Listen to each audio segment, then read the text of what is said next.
శాంతి. ఈరోజు 11/2/26 ఫిబ్రవరి 11వ తేదీ బాబా యొక్క సాకార రూపంలోని మధురమైన మహావాక్యాల్ని విందాము. మధురమైన పిల్లలు, ఈ పురుషోత్తమ సంగమ యుగంలో పవిత్రంగా అయినట్లయితే స్వర్గ వారసత్వం లభిస్తుంది అని తండ్రి ఆజ్ఞనిస్తున్నారన్న సందేశాన్ని అందరికీ అందించండి. ఈ పురుషోత్తమ సంగమయుగంలో పవిత్రంగా అయినట్లయితే స్వర్గ వారసత్వం లభిస్తుంది అని తండ్రి ఆజ్ఞనిస్తున్నారన్న సందేశాన్ని అందరికీ అందించండి. ఈరోజు ప్రశ్న, ఏ చౌక బేరాన్ని అందరికీ తెలియజేయాలి? ఏ చౌక బేరము?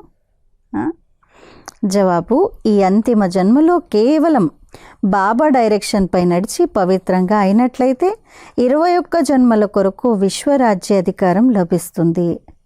ఇది చాలా చౌక బేరము. ఈ చౌక బేరాన్ని మీరందరికీ తెలియచేయండి. ఇప్పుడు శివబాబాను స్మృతి చేసి పవిత్రంగా అయినట్లయితే పవిత్ర ప్రపంచానికి యజమానులుగా అవుతారని అందరికీ తెలియచేయండి. ఓం శాంతి.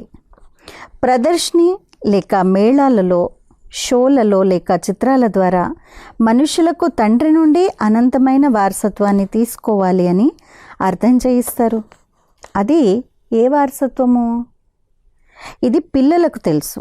మనుషుల నుండి దేవతలుగా అయ్యేందుకు అనంతమైన తండ్రి నుండి అర్ధకల్పపు స్వర్గ రాజ్యాన్ని ఎలా తీసుకోవాలన్నది అందరికీ అర్థం చేయించండి. బాబా వ్యాపారస్తుడు, వారితో ఈ వ్యాపారాన్ని చెయ్యాలి. దేవతలు పవిత్రంగా ఉంటారని మనుషులకు తెలుసు. భారతదేశం సత్యుగంగా ఉన్నప్పుడు దేవతలు పవిత్రంగా ఉండేవారు.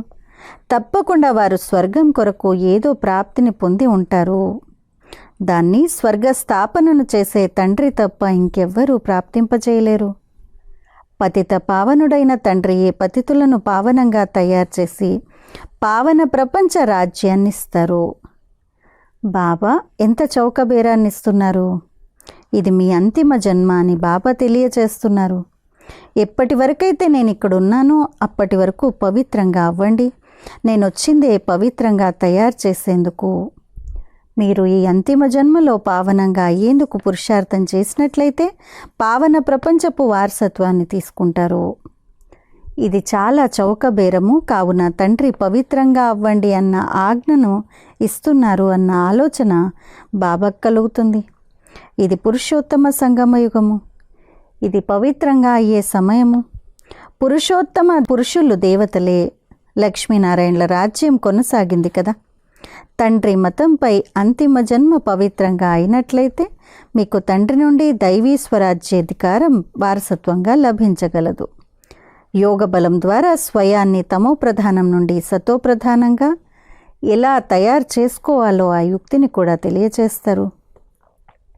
పిల్లల కళ్యాణం కొరకు ఖర్చు అయితే చేయవలసిందే. ఖర్చు లేకుండా రాజధాని స్థాపన జరగజాలదు. ఇప్పుడు లక్ష్మీనారాయణల రాజధాని స్థాపన అవుతోంది.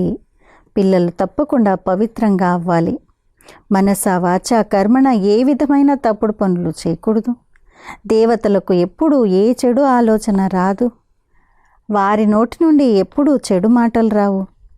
వారు సర్వగుణ సంపన్నులు, సంపూర్ణ నిర్వికారులు, మర్యాద పురుషోత్తములు. ఎవరైతే ఒకప్పుడు ఉండి వెళ్తారో వారి మహిమయే గానం చేయబడుతుంది. ఇప్పుడు పిల్లలైన మిమ్మల్ని కూడా ఆ దేవతలుగా తయారు చేసేందుకు వచ్చాను. కావున మనస వాచ కర్మణ ఎటువంటి తప్పుడు పనులను చేయకూడదు. దేవతలు సంపూర్ణ నిర్వికారులుగా ఉండేవారు. ఈ గుణాన్ని కూడా మీరిప్పుడే ధారణ చేయగలరు. ఎందుకంటే ఈ మృత్యులోకంలో ఇది మీ అంతిమ జన్మ. పతిత ప్రపంచాన్ని మృత్యులోకమని, పావన ప్రపంచాన్ని అమరలోకమని అంటారు.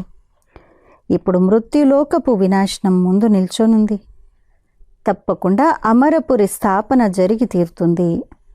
ఇది ఆ మహాభారత యుద్ధమే. దీనినే శాస్త్రాలలో చూపించారు. దీని ద్వారా పురాతన వికారీ ప్రపంచం వినాశనమవుతుంది. కానీ ఈ జ్ఞానం ఎవరిలోనూ లేదు. అందరూ అజ్ఞాన నిద్రలో నిద్రిస్తున్నారు అని తండ్రి చెప్తారు. అందరికీ పంచవికారాల నశ ఉంటుంది. ఇప్పుడు పవిత్రంగా అవ్వండి. మాస్టర్ భగవంతునిగా అయితే అవుతారు కదా. లక్ష్మీనారాయణలను దేవతలు అని అంటారు. వారు భగవంతుడి నుండి ఆ వారసత్వాన్ని పొందుతారు. ఇప్పుడు భారతదేశం పవిత్రంగా ఉంది. మనస వాచ కర్మణ చేసే కర్తవ్యాలు కూడా అలాగే ఉంటాయి. ఏ విషయమైనా మొట్టమొదట బుద్ధిలోకి వస్తుంది, ఆ తర్వాతే నోటి నుండి వెలువడుతుంది. అది కర్మగా మారినట్లయితే వికర్మ అవుతుంది. అక్కడ వికర్మలు ఏవి జరగవు అని బాబా తెలియచేస్తున్నారు. ఇక్కడ సత్యుగంలో ఇక్కడ వికర్మలు జరుగుతాయి. ఎందుకంటే ఇది రావణ రాజ్యము. మిగిలిన ఆయువు ఏదైతే ఉందో అందులో పవిత్రంగా అవ్వండి. పవిత్రంగా అయ్యి నాతో బుద్ధి యోగాన్ని జోడించాలి. ప్రతిజ్ఞ చేయండి. దీని ద్వారా మీ జన్మాంతరాల పాపాలు కూడా అంతమైపోతాయి. అప్పుడే మీరు 21 జన్మల కొరకు అధిపతులుగా అవుతారు. తండ్రి ఆఫర్ చేస్తారు. వీరి ద్వారా తండ్రి ఈ వారసత్వాన్ని ఇస్తారని అర్థం చేయిస్తూ ఉంటారు. వారు శివబాబా, వీరు దాదా. కావుననే ఎల్లప్పుడూ బాప్ దాదా అని అంటారు. శివబాబా మరియు బ్రహ్మ దాదా. తండ్రి ఎంత పెద్ద కార్యాన్ని చేస్తారు. మృత్యులోక వినాశనం మన ముందుంది. అమర్లోక స్థాపన జరుగుతోంది. భారతవాసుల కళ్యాణం జరగాలనే ప్రదర్శని మేళాలను చేస్తూ ఉంటారు. తండ్రి వచ్చి భారతదేశాన్ని రామరాజ్యంగా తయారు చేస్తారు. రామరాజ్యంలో తప్పకుండా పవిత్రులే ఉంటారు. పిల్లలు, కామం మహాశత్రువు. ఈ పంచవికారాలని మాయ అని పిలుస్తారని బాబా తెలియచేస్తున్నారు. వీటిపై మీరు విజయాన్ని పొందటం ద్వారా జగత్తును జయిస్తారు. దేవతలే జగత్తును జయించిన వారు. ఇంకెవ్వరూ జగజ్జీతులుగా అవ్వలేరు. క్రైస్తవులు పరస్పరం కలిసిపోతే మొత్తం సృష్టి రాజ్యాన్నంతా తీసుకోగలరు. కానీ అది లాలో లేదు అని బాబా వివరించారు. ఈ బాంబులు పాత ప్రపంచాన్ని అంతం చేసేందుకే ఉన్నాయి. కల్పకల్పము ఈ విధంగా కొత్త ప్రపంచం నుండి పాత ప్రపంచంగా, పాత ప్రపంచం నుండి కొత్త ప్రపంచంగా అవుతుంది. కొత్త ప్రపంచంలో ఈశ్వరీయ రాజ్యం ఉంటుంది. దాన్ని రామరాజ్యము అని అంటారు. ఈశ్వరుని గూర్చి తెలియని కారణంగానే రామ రామ అని అంటూ జపిస్తూ ఉంటారు. కావున పిల్లలైన మీ లోపల ఈ విషయాల ధారణ జరుగుతూ ఉండాలి. తప్పకుండా మనం 84 జన్మల్లో సతోప్రధానుల నుండి తమో ప్రధానులుగా అయిపోయాము. ఇప్పుడు మళ్ళీ సతోప్రధానులుగా తప్పకుండా అవ్వాలి. ఇప్పుడు శివబాబా డైరెక్షన్ను ఇస్తున్నారు. మీరు దానిపై నడిచినట్లయితే 21 జన్మలు పవిత్ర ప్రపంచంలో ఉన్నత పదవిని పొందుతారు. ఇప్పుడిక పురుషార్థం చెయ్యండి, చేయకపోండి. మీరు స్మృతిలో ఉంటూ ఇతరులకు దారిని చూపిస్తే చూపించండి, లేకపోతే లేదు, మీ ఇష్టం. బాబా చాలా స్ట్రిక్ట్గా ఈ ఆర్డర్ని ఇస్తున్నారు. చేసినా చేయకపోయినా అంతా మీ ఇష్టమే. ప్రదర్శన ద్వారా పిల్లలు అనేకులకు మార్గాన్ని చూపించవచ్చు. స్వకళ్యాణాన్ని కూడా చేసుకోవాలి. ఇది చాలా చౌక బేరము. కేవలం ఈ ఒక్క అంతిమ జన్మలో పవిత్రంగా ఉండటం ద్వారా, శివబాబా స్మృతిలో ఉండటం ద్వారా మీరు తమో ప్రధానుల నుండి సతో ప్రధానులుగా అయిపోతారు. ఇదెంత చౌక బేరము. పూర్తిగా జీవితమే మారిపోతుంది. ఇలా ఆలోచించాలి. బాబా వద్దకు సమాచారాలు వస్తాయి. రాఖీ కట్టేందుకు వెళ్ళినప్పుడు ఈ సమయంలో ప్రపంచం తమో ప్రధానంగా ఉన్నప్పుడు ఇందులో పవిత్రంగా ఉండటం అసంభవము అని కొందరు అన్నారు. పాపం వారికి ఇప్పుడు ఇది సంగమయుగము అన్నది తెలియదు. తండ్రియే పవిత్రంగా తయారు చేస్తారు. వీరికి సహాయకులుగా స్వయంగా పరంపిత పరమాత్మయే. ఇక్కడ భాగ్యం చాలా భారీ అయింది అని వారికి తెలియదు.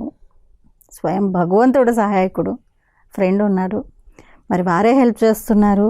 ఇంత పెద్ద భారీ భాగ్యం అనేది తెలీదు. పవిత్రంగా అవ్వటం ద్వారా పవిత్ర ప్రపంచానికి అధిపతులుగా అవుతారు. ఈ మాయరూపి పంచవికారాలపై విజయాన్ని పొందటం ద్వారా మీరు జగజ్జీతులుగా అవుతారు అని తండ్రి చెప్తున్నారు. మరి మనం పవిత్రంగా ఎందుకు అవ్వము? ఇది ఫస్ట్ క్లాస్ అయిన వ్యాపారం. కామం మహాశత్రువు.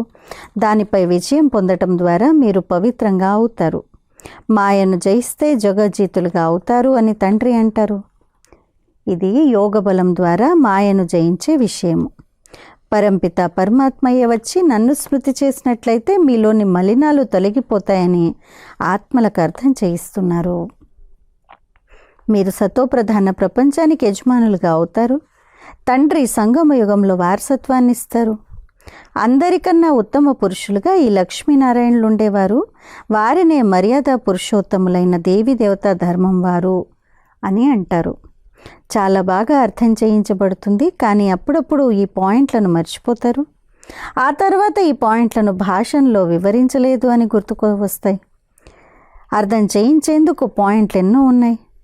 ఇలా జరుగుతూ ఉంటుంది. వకీళ్ళు కూడా కొన్ని పాయింట్లను మర్చిపోతారు. మళ్ళీ ఆ పాయింట్లు ఎప్పుడైతే వారికి గుర్తుకొస్తాయో అప్పుడు మళ్ళీ వాదిస్తారు. డాక్టర్ల విషయంలో కూడా అప్పుడప్పుడు ఇలా జరుగుతుంది. ఈ రోగానికి ఈ మందు సరైంది అని ఆలోచన కలుగుతుంది. ఇక్కడ కూడా పాయింట్లు అయితే ఎన్నో ఉన్నాయి.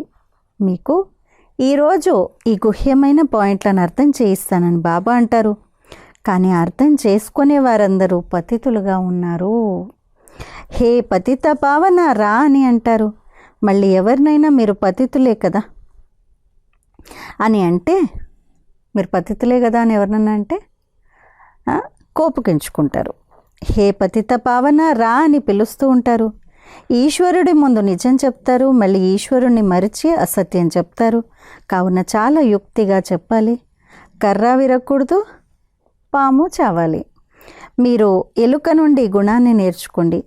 ఎలుక చాలా యుక్తిగా కొరుకుతుంది, రక్తం వస్తుంది, కానీ ఏమాత్రము తెలియదు. ఊదుతుంది కదా ముందు. సో దాంతో అక్కడంతా కూడా అనస్థెటిక్ ఎఫెక్ట్ వచ్చేస్తుంది, మొద్దుబారినట్టు అయిపోతుంది. దాంతో ఏమీ తెలియదు. ఆ తర్వాత ఆ ఎఫెక్ట్ పోయిన తర్వాత రక్తం కారుతోంది, నొప్పి కలుగుతుంది, అన్నీ తెలుస్తాయి. అలా యుక్తిగా కరుస్తుంది కదా, అది నేర్చుకోవాలి. కావున పిల్లల బుద్ధిలో అన్ని పాయింట్లు ఉండాలి. యోగంలో ఉండేవారికి సమయం వచ్చినప్పుడు సహాయం లభిస్తుంది.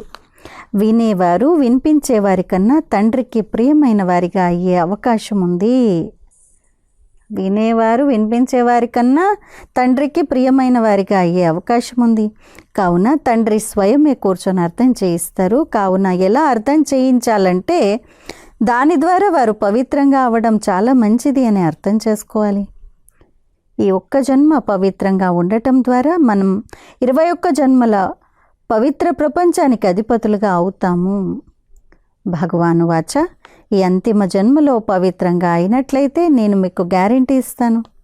డ్రామా ప్లాన్ అనుసారంగా మీరు 21 జన్మల కొరకు వారసత్వాన్ని పొందగలుగుతారు. మనం ఇలా కల్పకల్పం వారసత్వాన్ని పొందుతూ ఉంటారు. ఎవరికైతే సేవ అభిరుచి ఉంటుందో వారు వెళ్ళి ఇది అర్థం చేయించాలి అని భావిస్తారు. పరుగులు తీయాలి. తండ్రి జ్ఞానసాగరుడు. వారు జ్ఞాన వర్షాన్ని ఎంతగా కురిపిస్తూ ఉంటారు. ఎవరి ఆత్మ అయితే పవిత్రంగా ఉంటుందో వారిలో ధారణ కూడా జరుగుతూ ఉంటుంది. తమ పేరును ప్రఖ్యాతం చేసి చూపిస్తారు. ప్రదర్శిని మేళాల ద్వారా ఎవరు ఎటువంటి సేవను చేస్తారో తెలిసిపోతుంది. ఎవరు ఎలా అర్థం చేయిస్తారన్నది టీచర్లు పరిశీలించాలి. ఎక్కువగా లక్ష్మీనారాయణల చిత్రంపై, మెట్ల వరుస చిత్రంపై అర్థం చేయించడం మంచిది. యోగ బలం ద్వారా ఈ లక్ష్మీనారాయణల వలె తయారవుతారు. లక్ష్మీనారాయణలే ఆది దేవుడు, ఆది దేవి. చతుర్భుజాలలో లక్ష్మీనారాయణలు ఇరువురు వచ్చేస్తారు. 2 భుజాలు లక్ష్మివి, 2 భుజాలు నారాయణునివి. ఇవి కూడా భారతవాసులకు తెలియదు. మహాలక్ష్మికి 4 భుజాలు ఉంటాయి. దాని అర్థము వారు యుగళులు. విష్ణువు చతుర్భుజుడు. ప్రదర్శనలో రోజు అర్థం చేయించబడుతుంది. రథాన్ని కూడా చూపించారు. అర్జునుడు కూర్చున్నాడు, కృష్ణుడు రథాన్ని నడిపించాడు అని అంటారు. ఇవన్నీ కథలు. ఇవి జ్ఞాన విషయాలు. జ్ఞానామృత కలశాన్ని లక్ష్మి శిరస్సుపై పెట్టారు అని అంటారు. వాస్తవానికి కలశాన్ని జగదంబపై పెడతారు సంగమయుగంలో. తానే మళ్ళీ లక్ష్మిగా అవుతుంది. ఇది కూడా అర్థం చేయించవలసి ఉంటుంది. సత్యుగంలో ఒకే ధర్మము, ఒకే మతం కలిగిన మనుషులుంటారు. దేవతలు ఒకే మతాన్ని కలిగి ఉంటారు. దేవతలనే శ్రీ అని పిలుస్తారు, ఇంకెవరిని అలా పిలవరు. అర్థం చేయించేందుకు పదాలు కొద్ది మాత్రంగా ఉండాలి. అని బాబాకు ఆలోచన కలిగింది. ఈ అంతిమ జన్మలో పంచవికారాలపై విజయం పొందటం ద్వారా మీరు రామరాజ్యానికి యజమానులుగా అవుతారు. ఇది చౌక బేరము. తండ్రి వచ్చి అవినాశి జ్ఞానరత్నాలను దానం చేస్తారు. తాను జ్ఞానసాగరుడు, తానే జ్ఞానరత్నాలను ఇస్తారు. ఇంద్రసభలో రకరకాలైన దేవదూతలు ఉంటారు. అందరూ సహాయం చేసేవారే. వజ్రాల్లో కూడా అనేక రకాలైన వజ్రాలు ఉంటాయి కదా. కావుననే నవరత్నాలను చూపించారు. ఎవరైతే బాగా చదువుతారో వారు మంచి పదవిని పొందుతారు. నెంబర్ వారీగా అయితే ఉంటారు కదా. పురుషార్థం చేసే సమయం ఇదే. మనం తండ్రి మాలలో పణులుగా అవుతామని పిల్లలు భావిస్తారు. ఎంతగా శివబాబాను స్మృతి చేస్తామో అంతగా మనం స్మృతి యాత్రలో పరుగులు తీస్తాము. పాపాలు కూడా త్వరగా వినాశనం అవుతాయి. ఈ చదువేమీ చాలా పెద్దగా ఉండదు. కేవలం పవిత్రంగా ఉండాలి. దైవీ గుణాలను కూడా ధారణ చేయాలి. మీ నోటి ద్వారా ఎప్పుడూ రాళ్ళు వెలువడకూడదు. రాళ్ళు వేసేవారు రాతి బుద్ధి కలవారిగానే అవుతారు. రత్నాలు వేసేవారు ఉన్నత పదవిని పొందుతారు. ఇది చాలా సహజము. పతిత పావనుడు, సర్వుల ముక్తి, జీవన్ముక్తి ప్రదాత అయిన పరంపిత పరమాత్మ, హే భారతవాసులైన పిల్లలు, రావణ రాజ్యమైన ఈ మృత్యులోకపు కలియుగి అంతిమ జన్మలో పవిత్రంగా ఉండటం ద్వారా మరియు పరంపిత శివ పరమాత్మతో బుద్ధియోగంతో చేసే యాత్ర ద్వారా తమో ప్రధాన ఆత్మలు సతోప్రధాన ఆత్మలుగా అయి సతోప్రధానమైన సత్యుగ విశ్వంలో పవిత్రత, సుఖశాంతులు, సంపద, సంపన్నతలతో కూడిన పురుషోత్తమ దైవీ స్వరాజ్య పదవిని మీరు 5000 సంవత్సరాల క్రితం వలె మళ్ళీ పొందగలరు అని జిజ్ఞాసులకు ఈ విధంగా అర్థం చేయించండి. ఏం చెప్పారు ఇంత పెద్ద సెంటెన్స్లో బాబా? మళ్ళీ చదువుదాము. పతిత పావనుడు, సర్వుల ముక్తి, జీవన్ముక్తి ప్రదాత అయిన పరంపిత పరమాత్మ, హే భారతవాసులైన పిల్లలు, రావణరాజ్యమైన మీ ఈ మృత్యులోకపు కలియుగి అంతిమ జన్మలో పవిత్రంగా ఉండటం ద్వారా మరియు పరంపిత శివపరమాత్మతో బుద్ధియోగ బలంతో చేసే యాత్ర ద్వారా తమోప్రధాన ఆత్మలు సతోప్రధాన ఆత్మలుగా అయి సతోప్రధానమైన సత్యుగ విశ్వంలో పవిత్రత, సుఖశాంతులు, సంపద, సంపన్నతలతో కూడిన పురుషోత్తమ దైవీ స్వరాజ్య పదవిని మీరు 5000 సంవత్సరాల క్రితం వలె మళ్ళీ పొందగలరు అని జిజ్ఞాసులకు ఈ విధంగా అర్థం చేయించండి. కానీ జరగనున్న మహాభారీ వినాశనానికి ముందే తండ్రి మనకు వారసత్వాన్ని ఇస్తారు. చదువును చదివిస్తారు. ఎంతగా చదువుకుంటారో అంతగా ఉన్నత పదవిని పొందుతారు. వారు తమ తోడుగా తీసుకువెళ్తారు. మళ్ళీ మనకి ప్రపంచ ఆలోచన కూడా ఎందుకు కలగాలి? ఇప్పుడు మీ సమయం పాత ప్రపంచాన్ని వదిలే సమయము. ఇటువంటి విషయాలు బుద్ధిలో మంతనం జరుగుతూ ఉన్నట్లయితే చాలా మంచిది. ఎలాంటి విషయాలు? ఇప్పుడు ఈ పాత ప్రపంచం వినాశనం అయ్యే సమయము, ఇది మనం వదిలేసే సమయము అనేటువంటిది గుర్తు రావాలి. ముందు ముందు పురుషార్థం చేస్తూ చేస్తూ సమయం వచ్చేస్తుంది. ఇక గుటకలు మింగరు, కన్ఫ్యూజ్ అవ్వరు, ఆలోచించరు, భయపడరు, గాబరా పడరు. ఇవన్నీ అవ్వవు. ఇక ప్రపంచం కూడా ఇక చివరి సమయంలోకి వచ్చేసింది అని గమనిస్తారు. కావున బుద్ధియోగాన్ని జోడించాలి కదా. సేవ చేయడం ద్వారా సహాయం కూడా లభిస్తుంది. ఎంతగా ఇతరులకు సుఖపు దారిని చూపిస్తారో అంతగా సంతోషం ఉంటుంది. పురుషార్థం కూడా జరుగుతుంది. భాగ్యం కనిపిస్తుంది. బాబా అయితే పురుషార్థం నేర్పిస్తారు. కొందరు దాని అనుసారంగా నడుస్తారు, కొందరు నడవరు. కోటీశ్వర్లు, పదమపతులు అందరూ సమాప్తమైపోతారని మీకు తెలుసు. అచ్చా, मीठे मीठे सिक्की लदे बच्चों प्रति माता पिता बाप दादा का याद प्यार और गुड मॉर्निंग। रूहानी बाप की रूहानी बच्चों को नमस्ते। हम रूहानी बच्चों की रूहानी माता पिता बाप दादा को याद प्यार, गुड मॉर्निंग और नमस्ते। ధారణ కొరకు ముఖ్య సారము. మొదటి పాయింట్, ఉన్నత పదవిని పొందేందుకు మీ నోటి నుండి సదా రత్నాలే వెలువడాలి, రాళ్ళు వెలువడకూడదు. మనస వాచ కర్మణ మర్యాద పురుషోత్తములుగా తయారు చేసే కర్మలను చెయ్యాలి. 2, ఈ అంతిమ జన్మలో పవిత్రంగా అవుతామని ప్రతిజ్ఞ చేయాలి. పవిత్రంగా అయ్యే యుక్తిని అందరికీ వినిపించాలి. ఈరోజు వరదానము ఎవర్ హ్యాపీ భవ. ఎవర్ రెడీగా అయ్యి ప్రతి పరిస్థితి రూపే పరీక్షలు ఫుల్ పాస్గా అయ్యి ఎవర్ హ్యాపీ భవ. ఎవరైతే ఎవర్ రెడీగా ఉంటారో వారి ప్రత్యక్ష స్వరూపం వారు ఎవర్ హ్యాపీగా ఉంటారు. ఏ విధమైన పరిస్థితి రూపే పరీక్షలు కానీ, లేక ప్రాకృతిక ఆపదల ద్వారా వచ్చే పరీక్షలు కానీ, లేక ఏదైనా శరీరం కర్మభోగం రూపీ పరీక్ష కానీ వచ్చేస్తే ఈ పరీక్షల్లో ఫుల్గా పాస్ అయ్యే వారిని ఎవర్ రెడీ అని అంటారు. ఏ విధంగా సమయం ఎవరి కోసమో ఆగదో అలా ఎప్పుడూ ఏ విధమైన అవరోధము ఆపజాలదు. మాయ ద్వారా వచ్చే సూక్ష్మమైన లేక స్థూలమైన విఘ్నాలు ఒక్క క్షణంలో సమాప్తమైపోవాలి. అప్పుడు ఎవర్ హ్యాపీగా ఉండగలుగుతారు. స్లోగన్: సమయానికి సర్వశక్తులను కార్యంలో వినియోగించటము అనగా మాస్టర్ సర్వశక్తివంతులుగా అవ్వడము. సమయానికి సర్వశక్తులను కార్యంలో వినియోగించటము అనగా మాస్టర్ సర్వశక్తివంతులుగా అవ్వటము. అచ్చా, అవ్యక్త సూచనలు: ఏకత మరియు విశ్వాసం యొక్క విశేషత ద్వారా సఫలత సంపన్నులుగా అవ్వండి. ఏకతకు ఆధారం 2 విషయాలు. 1 విశ్వాసము, 2 ప్రేమ. ఎప్పుడు కూడా ఒకరి పట్ల ఒకరికి విశ్వాసం తక్కువగా ఉండకూడదు. ఒకరు చెప్పటము, రెండవ వారు దాన్ని ఒప్పుకోవటం. ఏకనే కాహా దూసరేనే మానా. ఏకతా సూత్రంలో రావడానికి ఇదే విధి. ఒకరు చెప్పాలి, రెండో వారు దాన్ని యాక్సెప్ట్ చేయాలి, ఒప్పుకోవాలి. ఇదే ఏకతా సూత్రంలోకి రావడానికి విధి. పరస్పరంలో మనసులో ఉన్న స్నేహం సమీపంగా తీసుకొస్తుంది. ఎలా అయితే అందరికీ బాబాపై స్నేహం ఉందో అలా పరివారంపై కూడా మనసులో సత్యమైన స్నేహం ఉండాలి. ఇందుకొరకు స్వమానంలో ఉంటూ అందరికీ గౌరవాన్ని ఇవ్వండి. సో స్వమానంలో ఉంటూ అందరికీ సన్మాన్ అంటే గౌరవాన్ని ఇచ్చేటువంటి అభ్యాసాన్ని ఈరోజు చేద్దాం.